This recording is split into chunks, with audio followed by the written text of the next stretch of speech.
ચલો ready start.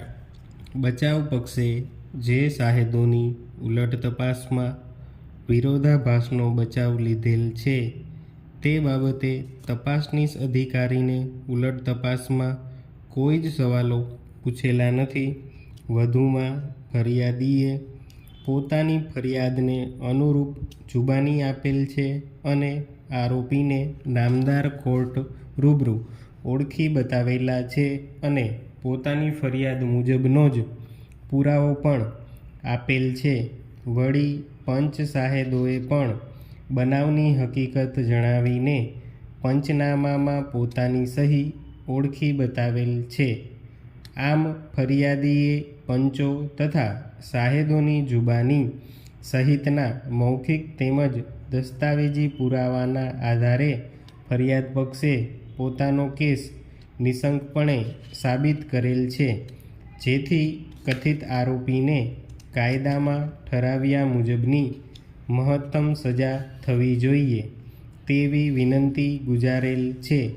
જો કે ફરિયાદ પક્ષ તરફે કેસના પુરાવા તેમજ દલીલોના સમર્થનમાં કોઈ કેસ લોઝ કે ઓથોરિટીઝ રજૂ રાખવામાં આવેલ નથી. પેરા બીજી બાજુ બચાવ પક્ષ તરફે કથિત આરોપીના વિદ્વાન વકીલશ્રીએ પોતાની મૌખિક રજૂઆતમાં જણાવેલ છે કે સદર કેસના સાહેદોના મૌખિક તેમજ દસ્તાવેજી પુરાવા પરથી આરોપી સામેનો કેસ સાબિત થતો નથી.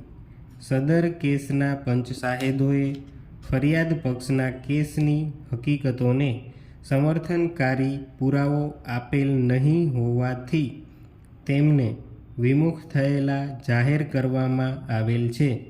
ફરિયાદીની જુબાની શંકાસ્પદ છે, કારણ કે ફરિયાદીએ પોતાની જુબાનીમાં કે ફરિયાદમાં બાતમીની હકીકતનો કોઈ ઉલ્લેખ કરેલ નથી.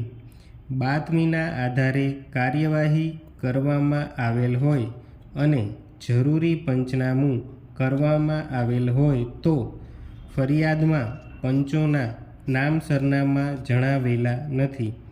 સદર કેસમાં કબજે થયેલ કહેવાતો મુદ્દામાલ તપાસણી કે પૃથ્થકરણ માટે એફએસએલમાં કે અન્ય કોઈ લેબોરેટરીમાં મોકલવામાં આવેલ નથી. ફરિયાદીને પોતાને અસલી કે નકલી તમાકુ વચ્ચેનો ફેર ખબર નથી. કહેવાતા બનાવમાં નકલી ગુટખા બનાવવાના કોઈ સાધનો મળી આવેલા નથી. કેસના તપાસનીશ અધિકારી દ્વારા કોઈ સ્વતંત્ર સાહેદોનો નિવેદનો લેવામાં આવેલ નથી. કહેવાતા બનાવવાળી જગ્યાની માલિકી અંગેના કોઈ પુરાવા એકત્રિત કરવામાં આવેલા નથી. કહેવાતા બનાવવાળી જગ્યાને કથિત આરોપી સાથે સાંકળતો કે જોડતો કોઈ આધાર પુરાવો પણ રેકર્ડ ઉપર આવેલ નથી. કહેવાતો મુદ્દામાલ અસલી છે કે નકલી તે દર્શાવતો કોઈ પુરાવો મેળવવામાં આવેલ નથી.